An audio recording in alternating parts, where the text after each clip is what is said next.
Sorry, I don't love you. Afraid I've grown accustomed to. Cause with you something isn't wrong, something isn't wrong, something isn't right.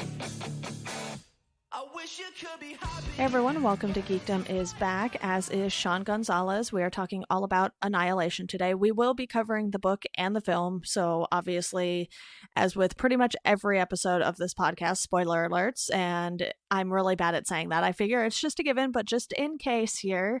So, Sean, how are you doing today? Doing quite well. How are you? Pretty well, too, and I know this is something you definitely wanted to talk about right after you saw the film. So, you had to wait a little bit for me to catch up and go see it, but I have finally done that. I think I did that last week, give or take a few days. But I had actually read this book. I was listening to The Watch with Chris Ryan and Andy Greenwald, and they do this Double Down book club. And they had suggested that people read Annihilation by Jeff Vandermeer, and I was like, okay, I don't know if this is quite my thing, because as far as sci-fi stuff goes, Star Wars is kind of my extent of that, and even that, it's kind of a reach to call it just straight sci-fi, because yes, it happens in space and everything, but there's so much more to it than all of this sort of different kind of stuff going on. And I know we've previously talked about Arrival too, which is something I wanted to watch, but I wasn't sure if I would enjoy, but I ended up enjoying. So, when you wanted to talk about this, I was like, okay, yeah, I'll go see this film because I have read the book. Did you read the book right before watching the film, or was it something you had read a while ago? I read the book 2 days before I saw the movie. I sat down. I don't know. How I came across it was mainly through Reddit, I think. I'm really into, also Natalie Portman as an actress. But I was on Reddit and I saw the, film poster. And then someone was like, yeah, this is probably going to take over what the book cover is. And then I saw what the 3 books themselves looked like. And their covers were really unique. And I was like, I'm going to go get those. And then I sat down 2 days before I saw the movie and read the entire book. It's a really quick read. It's like 195 pages. Yeah, and see, the thing is, when I read the book, it was on my Kindle, so it probably seemed longer than it actually was, just because all the numbering gets a little off on a Kindle. But it was one of those things where some books I just get really distracted while I'm reading them, and I don't quite retain as much as I thought I would. But after seeing the movie, I was like, okay, I kind of remember these things being different in the book and everything. And one of the big things in the book were the importance of the journals that Natalie Portman's character was reading, basically. So she has all of these journals from her husband, and she's sort of trying to work everything out in the book. And I think if that's something we would have seen in the film, it would have been a much different film than it was. So was this one of the things where, because you read the book so close to the film, were you surprised at how different they were? Or were you sort of just happy that you have these 2 different versions of almost the same story, basically? Yeah. For those also listening, the book and the movie are entirely different. There's 2 things I think the book really takes over, or that the movie really takes from the book.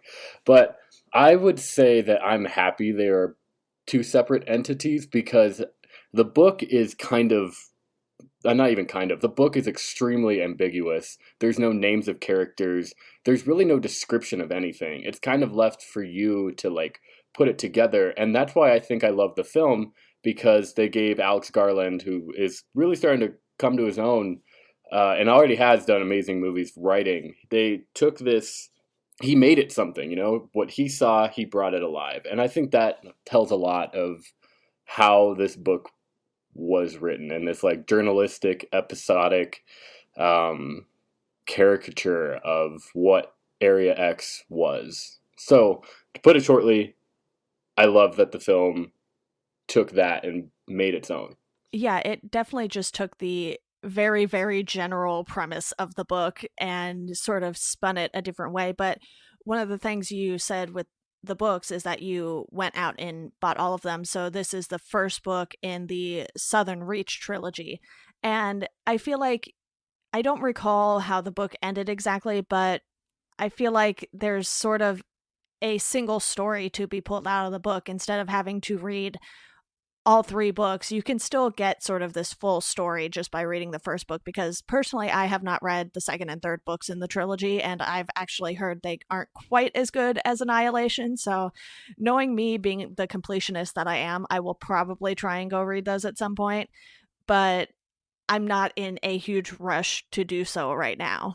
Yeah, and even Alex Garland, when he was writing the film and adapting it, he only read the first book as well. Yeah. And the first book ends with the character, the biologist, who is Natalie Portman in the movie, who she basically says in her journal, like, don't, or I'm going to try and go deeper into the shimmer, like, don't come and find me, basically. And it just ends. And then it would go on to the next book.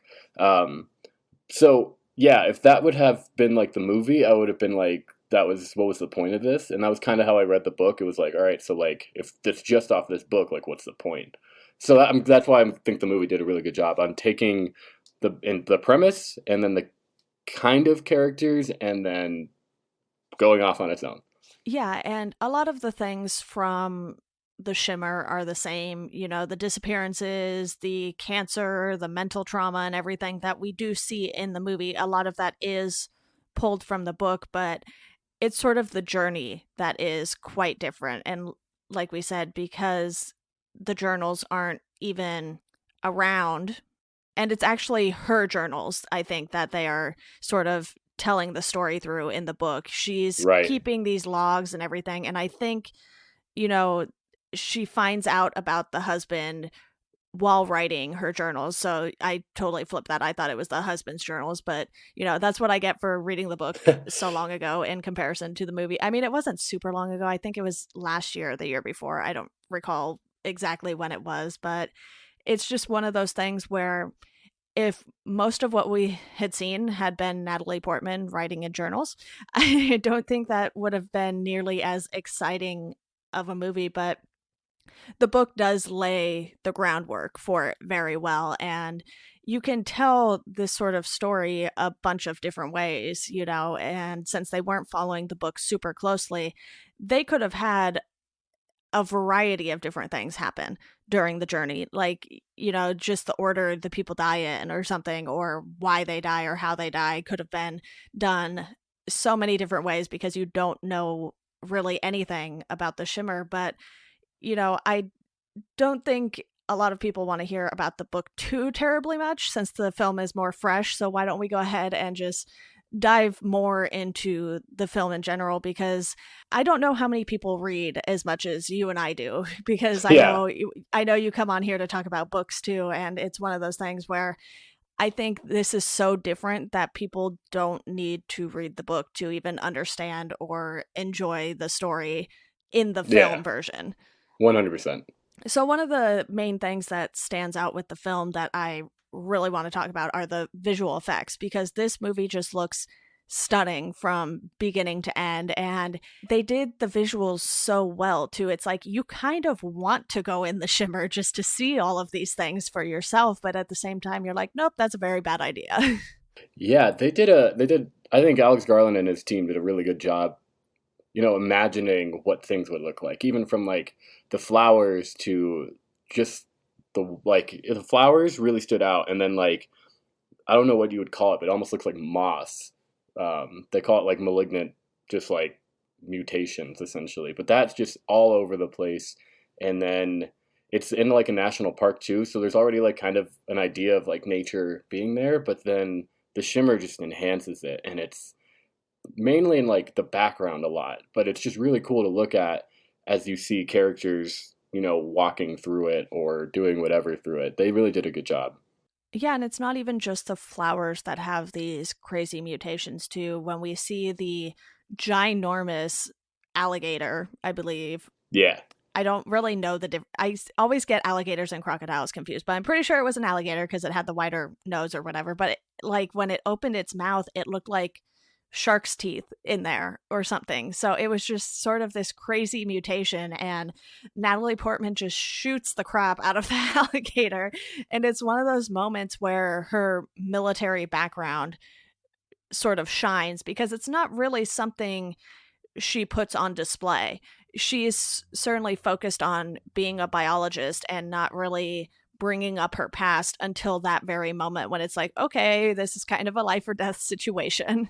Yeah, and you know, it's interesting seeing the alligator, and I think it was, I don't know, it was such a quick moment almost, but then when like she sees the two like deers and like one of them has flowers on it and they almost look like, I don't know, I can't even describe like what they would be as like a real life animal besides that, but they look beautiful. And then there's the town with the plants that are Right. like human shaped, Yeah. and that whole area is really beautiful too. And then you also have the what is being called the bear, and that thing is horrifying. So Yeah, it's like, the flowers and the plants and everything, they give you this beautiful imagery. And then you have all of these reptiles and things like the bear that are just completely terrifying. It's like, how did this happen when the plants look so nice?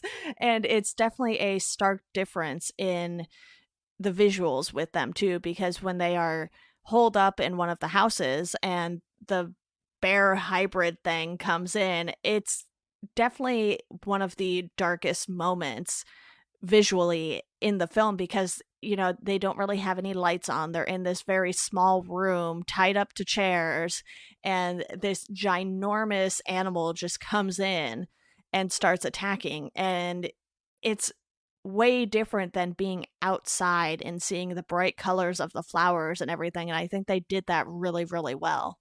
yeah, and that whole scene with the bear is super terrifying because of the way, again, this kind of goes ties into visuals, but also like kind of ties into how the film's edited and sound wise. Like, so the bear has, and I saw it again last night. So the bear has a human skull on its left side as well as its like own skull coming out, Yeah. and then it's obviously its screams are like mutilated screams from Shepard, who was like basically a surveyor geologist person. And that was one of the most interesting and terrifying ways to like bring out, I don't know, like inner horror or whatever.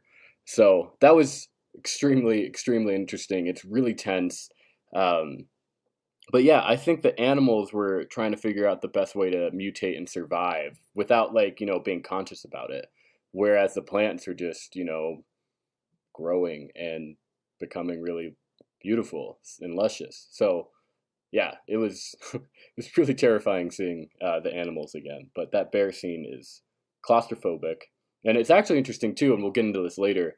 But that house they were in is actually the same house that Natalie Portman was in before she entered. Like it's like the same house with the same paintings and same stuff, like structure. It's Okay, really cool. good. I was hoping I wasn't going crazy. I was like, that literally looks like her house that Yeah, she's in. And I was like, this is kind of bizarre. So I am glad that you saw that as well, because at first I wasn't entirely sure, but then it's like, okay, how was her house suddenly transplanted into this area X in the shimmer and everything? And I think she had sort of that look on her face like, this looks familiar when she walked in too, because you see her right by the stairs, I believe it is, and she looks and sees the photo and the placement of the photo, and she kind of just like gets this look on her face where she's like, I shouldn't tell them anything, I shouldn't tell them anything.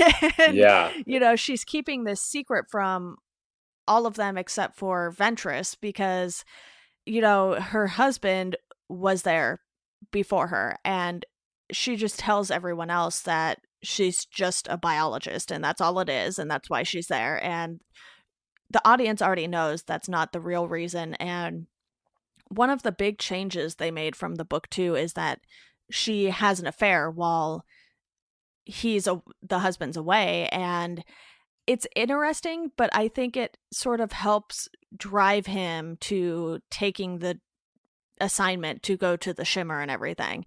And I think the affair is something that quite a few critics brought up in their reviews and everything, since it was something that you weren't entirely sure if they needed that in there or if they just sort of put it in there to put it in there.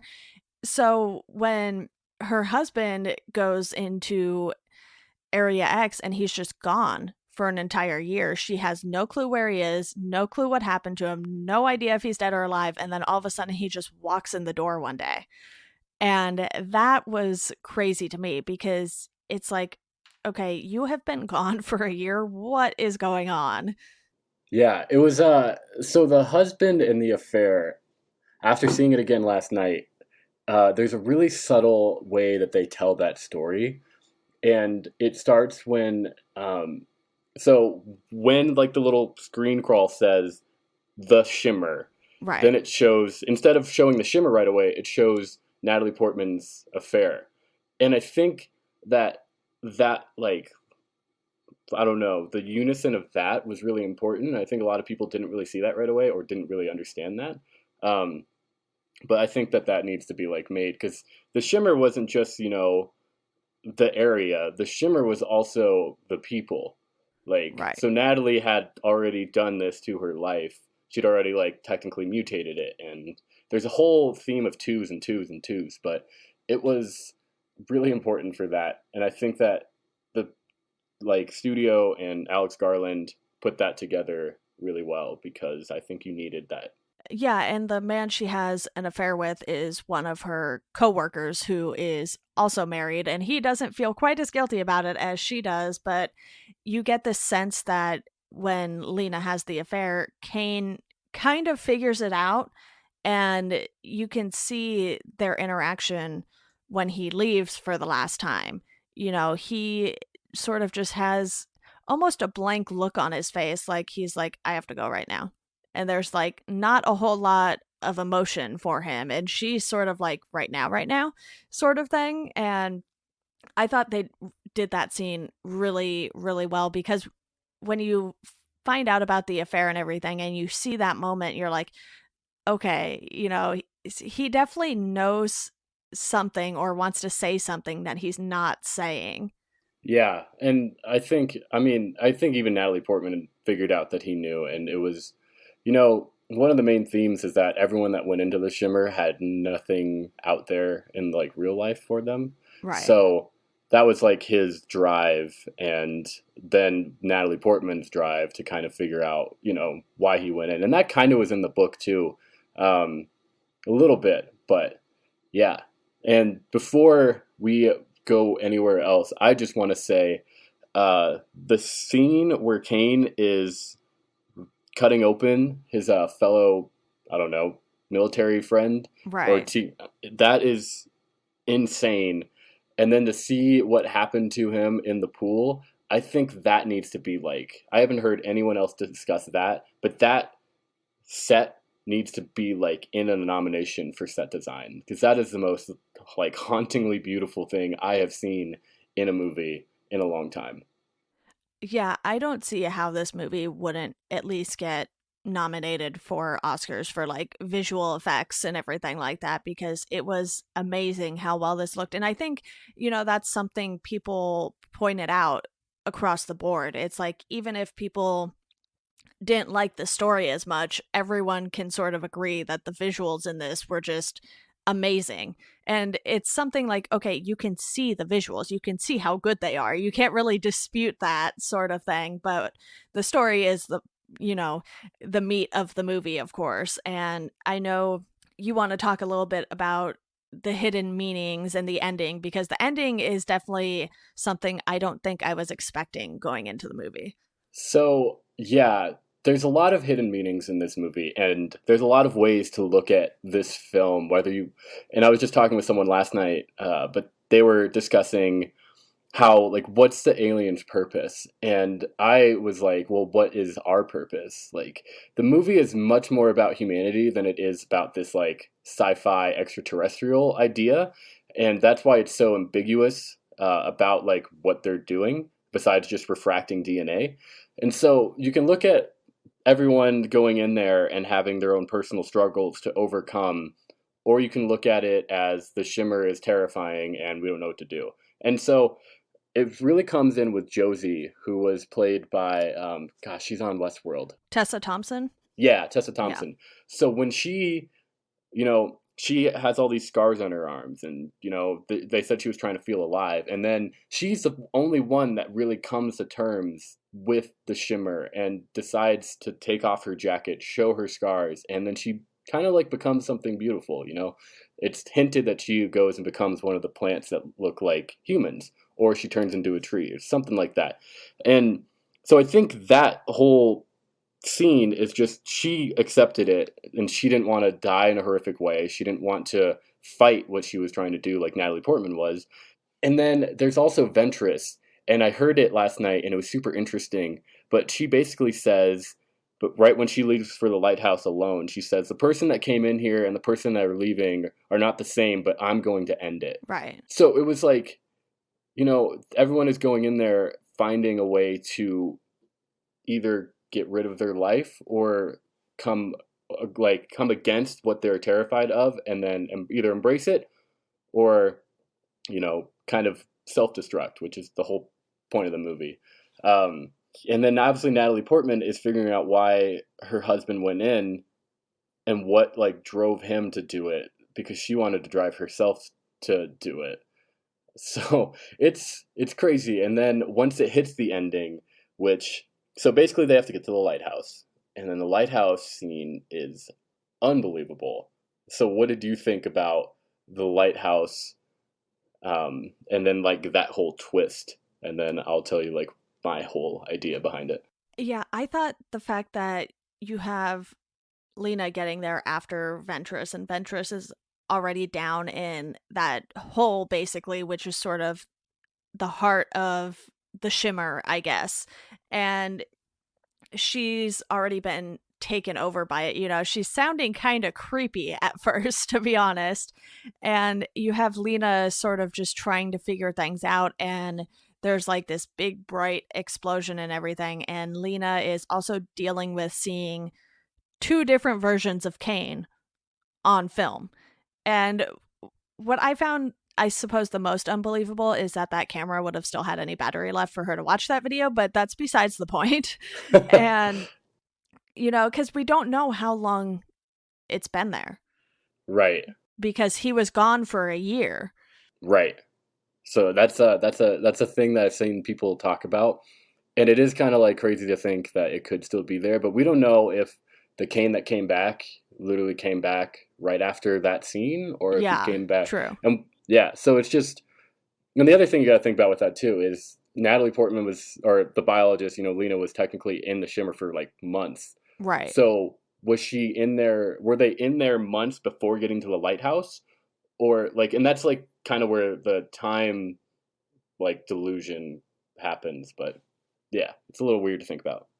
Yeah, and we see her being questioned throughout the movie too. So we see that she has survived, and that she is having to field all of these questions about the shimmer, about her husband, how she got out, and all of this. And that sort of breaks up these scenes too in a good way, because you get to see sort of her reaction after the fact to some of these things. And I think the lighthouse probably had the biggest impact on her just because of that video.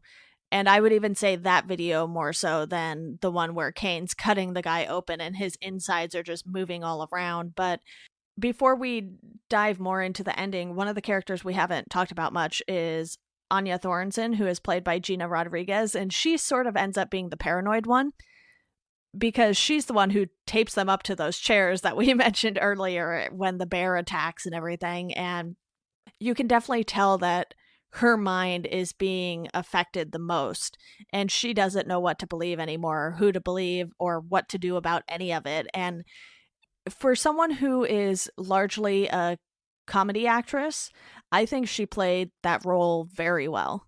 Yeah, her enunciation of swear words kept a little bit of humor in the movie, but she definitely has a presence when she is kind of interrogating them. And when Ventress tries to say something through her muffled, she just turns and says, "You shut the fuck up." And she had this commanding presence in that scene, and it helped bring it to life.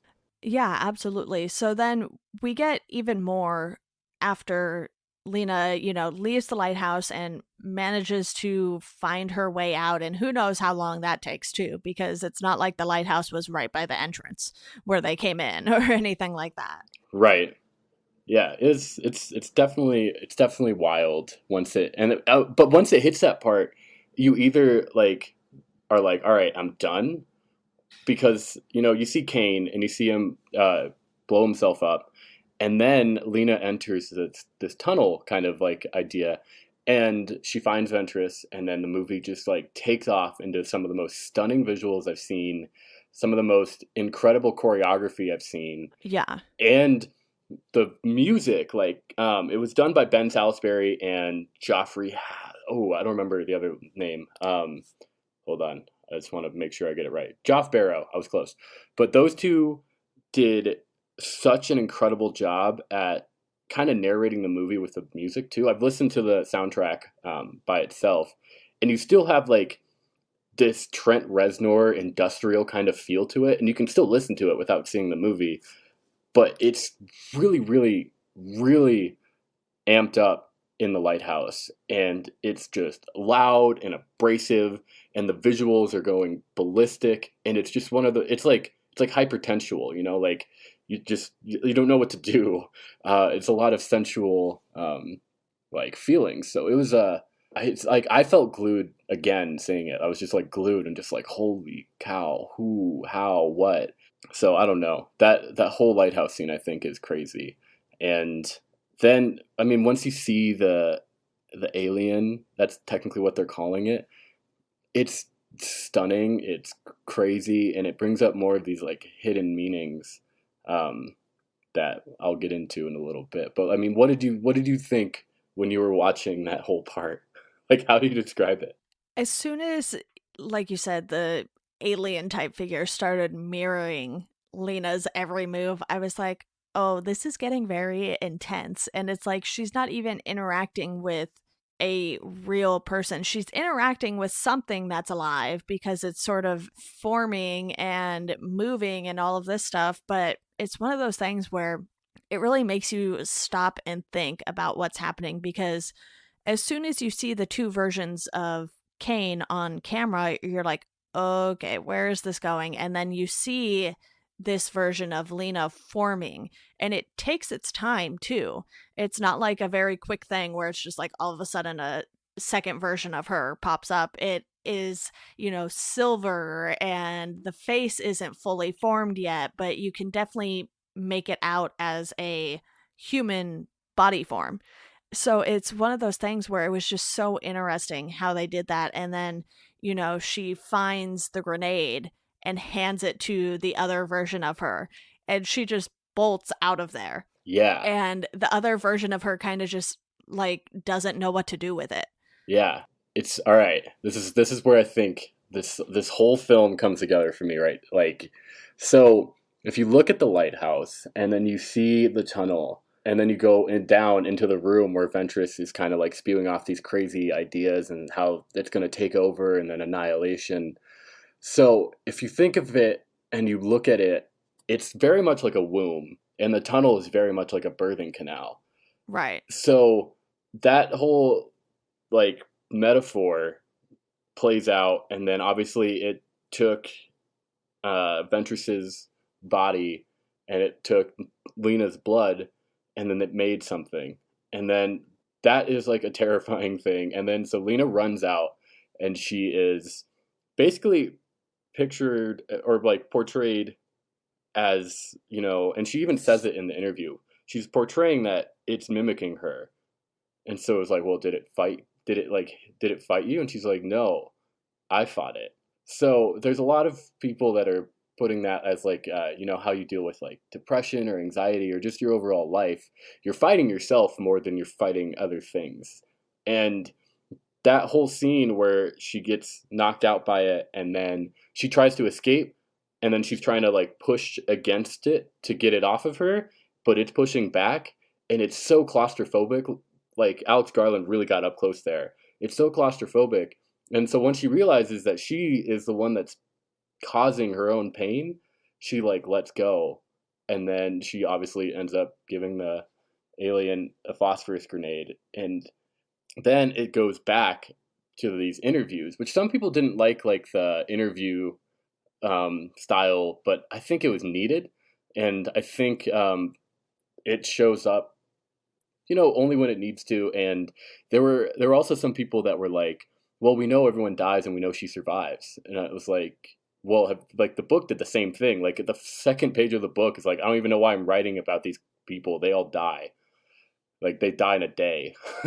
So that, I don't know. When you like try to put that lighthouse scene together, there's so many ways you can look at it. And I think it means a lot when you kind of realize that it's more about humanity. Like this just sci-fi thing kind of like takes a back seat when you like really try to put it together. So I don't know. It blows my mind. Yeah, definitely. And even after she blows up the lighthouse and everything, we still get this scene with her and the other version of Kane, who doesn't really know anything about anything, it seems. He's very confused and like, I feel like you're familiar, but I don't really know why or how. Yeah, and so, all right, so before I go on to this point, do you think that's the real Lena, or is that her duplicate at the end? Well, her duplicate hadn't totally fully formed, I don't think, when she handed it the grenade. I think, she started to see her own face, and that was when she was like, okay, I have to do something here before, what happened with Kane ends up happening with me. So I feel like it is her because Lena felt way more informed than Kane did. She didn't have the sort of loss of memory because she went to see him and she was like, do you know who I am? Sort of thing. So it felt like she knew too much to have been the alternate version of her. Right, and so there are a lot, and then obviously, so the big ending is Kane's eyes have these little glow to them, and they're like shimmering. And then when you look over at Natalie Portman and Lena's character, her eyes have the same thing. So a lot of people are just like, "Oh, the duplicate made it out." But I think what the importance of that is showing is that we know that's not really Kane. We have 100% knowledge of that happening, but Lena is still going to be affected by the shimmer because her DNA was completely reformed, essentially. So that's why I think her eye is glowing. It's she was in there, but she took out her own blood and saw it inside of her. So I don't think that there's a way to, get that out. Like once the shimmer exits, I mean, wouldn't when the shimmer blows up, you would think that everything would die, but Kane is still alive, and kind of still his duplicate's still alive, and then so obviously Lena is still alive. Um, but I think the importance of that is she faced why she took out, or why Kane went in there, and she faced why she went in there, and she came back. So I think that the like embracing hug is her either accepting that she has at least Kane, something of Kane. We don't know if it has his memories. We don't know Right. anything else. So it's almost like she gets to, be reborn with Kane and, start again. Maybe. We don't know how that's really going to play out. But that's where that whole like birthing canal womb metaphor really comes in, is she has a chance to be something different. And obviously she's going to be something different because she has this crazy mutation in her DNA now. So we don't know how that's going to live out, but yeah, I really love that human essence that the film really brought in that ending. Yeah, one of the things too, though, you talk about the hidden meanings and everything. Lena comes out of the shimmer with a tattoo Yeah, that she didn't have going into it. So then that sort of brings up the question, okay, was that the humanoid version of her? Or, did the shimmer just somehow magically give her a tattoo? So I think that's where, I definitely understand your concern for whether or not Lena is actually Lena. right. And so the the tattoo on her kind of makes an infinity looking. I think it's a snake in like the infinity symbol. Right. So it's an Ouroboros, which is like a Greek symbol with a serpent or dragon eating its own tail, essentially. And so it's that in an infinity. And everyone started to get that. It was on the person that was cut and left out in the pool. It was on his left arm. It was on Anya's left arm. Yeah. And it wasn't on Josie's, though. So I don't know why or how that spread about or exactly what it's supposed to mean. But I think it kind of ties, if you look at Infinity and, the idea of eating your own tail and like kind of this never ending cycle. They talk very briefly and then it's shown again, but Lena basically says all cells are immortal. So we have this mutation where we die. And I think that and the book she was reading when Kane was reading a magazine has to deal with the first person whose cells had like they're immortal. They're cancer cells that are just going to keep growing. And so they have that like in a petri dish somewhere. I'll find out the name of that book, but that if you put that together with the tattoo, I think you can kind of see that it's just, maybe this mutation is going to be these two are never going to die because their cells are just going to keep going and going and going. And who knows? It's a, it's a very cyclical thing about the idea of life and death. So. Yeah. So when this film finished, did you feel satisfied with this being potentially a standalone? Because I know you mentioned Alex Garland wasn't having the next two books in mind when he was making this. He wanted to make this story and pretty much this story only in the way he wanted to do it, because I know he even said to Jeff Vandermeer, like, I can't do this exactly like the book. If you want that, you'll have to get someone else, kind of thing. And personally, if Annihilation is all we get from the trilogy, I think I'm fine with that, because the way they started and ended this story and sort of had the shimmer come full circle and everything worked really well. Yeah, and so I know the next two books, Acceptance and Authority, or it's Authority and then Acceptance, dive into the shimmer, or not. It's not even the shimmer. It's just called Area X, but they dive into the area a lot more. And obviously, I think this film kind of like ends it. And I don't know. I know Jeff Vandermeer kind of worked a little bit with Alex Garland, and he even said he loved what he did with it. So I don't know if Jeff Vandermeer, and I haven't read the next two books, but I don't know if he kind of gave like an insight of like, oh yeah, this is kind of how you could end it or something, or if Alex Garland just did his whole own thing. So, but I was very satisfied. Like I left that theater, and I am still thinking about that movie. And I'm still like blown away by it. And, so this is kind of something I want to talk about because everyone keeps talking about this. I've listened to a lot of podcasts about the movie, but everyone's just like, why was this film made? Because it's a standalone sci-fi film with a kind of crazy idea, crazy visuals. Paramount like dropped its international release. And so it's just interesting to see this movie on its own, and it's not doing horrible, but I don't know, like what's your take of, the sci-fi film market and how it's received? Because this is obviously not like an everybody general audience movie. It's a very thinking movie, theory movie, very layered and dense, but it's also just really beautiful. So what do you think about this film in the market it's competing with, or even in the market in general? I think because this film is rated R too, that really limits the audience you're going to get for it, because Very true. It's one of those things where it was definitely violent, but I almost feel like The Affair is why it was rated R more than that, more than The Bear and stuff like that. But it's just one of those things where as soon as you hit that R rating, you aren't going to hit that wide range of audiences like something like Star Wars or the Marvel and DC movies, just because, that takes out a big demographic. A bunch of teenagers still go see movies. Right. And I feel like with sci-fi, depending on how you want to do the film, it's definitely really hard to have such a specific genre appeal to a bunch of people. Like, I don't know if we'll ever get something like Star Wars again in our lifetime that sort of just appeals to a very, very wide range of people. And even with the superhero movies and everything, some of them you don't even really have to like superheroes to enjoy a superhero movie.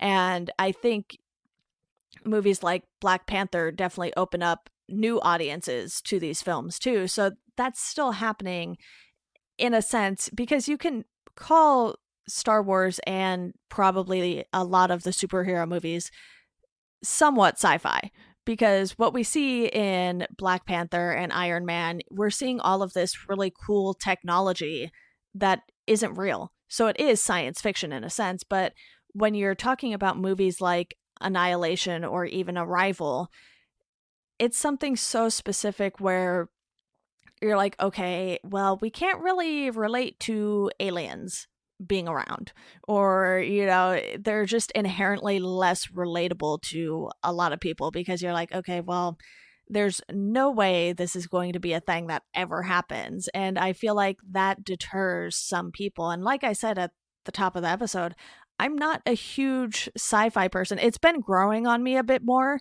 So I've been willing to go see things like this. And like I said, we talked about Arrival and everything, but I feel like it's just a smaller fan base in general for science fiction stuff.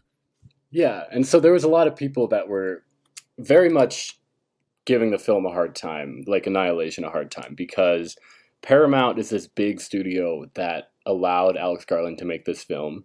And the budget was like technically 40 to 55 million. That's how much they made. That's how much it took to make this movie, which is tiny. And I think it's a good number to make this movie.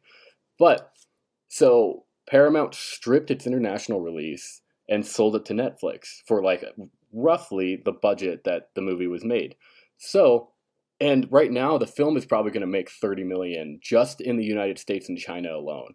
That's incredible for a film like this, because it's very small. I mean, last night, it's on what, its third week-ish in theaters, and there were about, I don't know, 15, 16 people in there. And that's on a tiny, like, small back of the theater market, you know? So I think this movie, and like it, after Arrival and Ex Machina kind of were like these kind of well done made sci-fi films, we're starting to get more of them. But I just hope that even if it's not like the next movie or the next book is made into a movie, I hope there's more studios wanting to make movies like this. Using Denis Villeneuve or Alex Garland and these kind of out there thinkers and allowing them to keep making movies. Because I think Paramount messed up by taking the movie away out of theaters, because I think it definitely would have made its money back. 100% would have made its money back. And I mean, right now it's profiting. So I just hope people see this as like a success for sci-fi and this kind of film in general, because it's not fair that, it got taken away from the international. Because I took my mom to it, and, she doesn't really like these movies either, but she said it was good. And I just think people needed and to see this in like a theater environment, because the score, the visuals are made for that giant screen and those huge, huge, huge sounding moments. So I don't know. It's interesting how, I don't know, these markets are these days. And yeah, the point about superheroes, all of that's fake too. So I don't understand why like there's such a difference sometimes where it's like, well, this movie had an alien. I'm like, well, every single Avengers seems to have an alien. So what's the difference? It's funny. That's like it's interesting.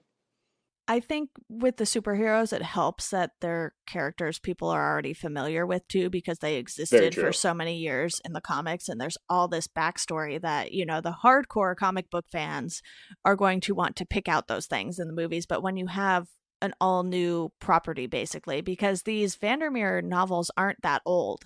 It's not like, they've been around for years and years and years and everyone was reading them in high school or something like that. So right. It's definitely one of those things where I feel like this and like Ex Machina are sort of on the same level, because from just Googling box office numbers here, they're saying that as of March 16th, Annihilation is at just over 28 million domestically, and Ex Machina made 36.9 million in the United States. So, those are kind of close enough to where you get this sense that, the sci-fi movies aren't going to make as much. And a lot of people really liked Ex Machina. Yeah. And that was actually one of the more recent sci-fi films that I started with, because I watched that and then I watched, like I said, Arrival and this. But then you have something like Red Sparrow, which a lot of people feel very middle of the road on, and that's already made over $40 million. And I think, that's because it's sort of like this spy story and you have Jennifer Lawrence in it. I don't know if people get quite as excited as you do about Natalie Portman movies these days. It just seems like, like she's there, she's very good, but Jennifer Lawrence is someone who people are like, oh, what's she going to do next? And people are sort of constantly talking about her for the last few years. So it really just depends too. Yeah, and I don't know. I'm always hyped on anything Natalie Portman's done because I think that she is probably one of the most underrated actresses that is kind of like Jake Gyllenhaal, where these two take risks in being in movies that are really conceptually like different. Like obviously with Natalie Portman being in V for Vendetta, and then she was in Black Swan. Those two, like Black Swan is one of the crazy, and she won an award for that. But that's like one of the craziest movies. And so her taking on Annihilation and absolutely nailing it was fantastic. And we can talk more about Jake Gyllenhaal later. But I think these people that are willing to take these kind of movies and star in them need to be like praised a lot more, and I think people need to like give these styles a chance because there's so much to see and do in these movies. And I don't know. Yeah, Red Sparrow is interesting, but like I feel like that story's been told so many times, with freaking Matt Damon's movies, and they're doing another Mission Impossible. Like these movies have been happening for years and they do well, which might just be a lack of us wanting change, but I don't know. Yeah, and the thing is too, Natalie Portman has been in these really big movies. She was in, the least favorite Star Wars trilogy, and even though it was the least favorite Star Wars trilogy, it still made so much money. Right. Like I'm looking at episode 1 and it says that the box office still was over $1 billion. And I know, that was when movies were more popular because you couldn't get stuff on Netflix really, and you couldn't just, get them and watch them on your home theater as easily or digitally or anything like that, because this was 1999 that The Phantom Menace came out. So it is certainly, I think they adjusted that though maybe a little bit, but still the budget for it was 115 million and domestically it made over 400 million. That's nothing to scoff at by any means. Even if people don't look back on those movies as fondly, it's like people still flock to it because it was Star Wars. Right. And it's, yeah, I mean, she's crushed it for most of her career. I mean, with, she was in Jackie or Jane Got a Gun, which was just like kind of a nice little, I don't know, fun thing to watch, or Brothers or Illusions and Mirrors, that short film. And she's also done comedy roles like No Strings Attached. So she's definitely one of those underrated actresses that I think needs to get more praise, like what Jennifer Lawrence gets. But I don't know.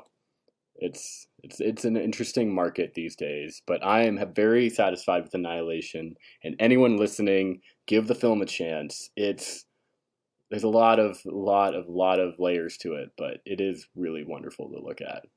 Yeah, and let's not forget she was also in the first 2 Thor movies, so she's definitely getting herself some money with these big, these big titles that we've mentioned before. But I think, taking Star Wars and taking Thor roles on, that sort of allows her to do some of these other roles like Annihilation, because she's like, okay, I was in, Star Wars, I was in Marvel movies, we're covered on that end, so now I can go do these other things. And a lot of people have been saying, one for me and one for you is how some people do things in the movie industry. Like Jordan Peele did Get Out for himself, but then he still has, these things he'll probably do for a movie studio, and then he'll get to do his own thing again.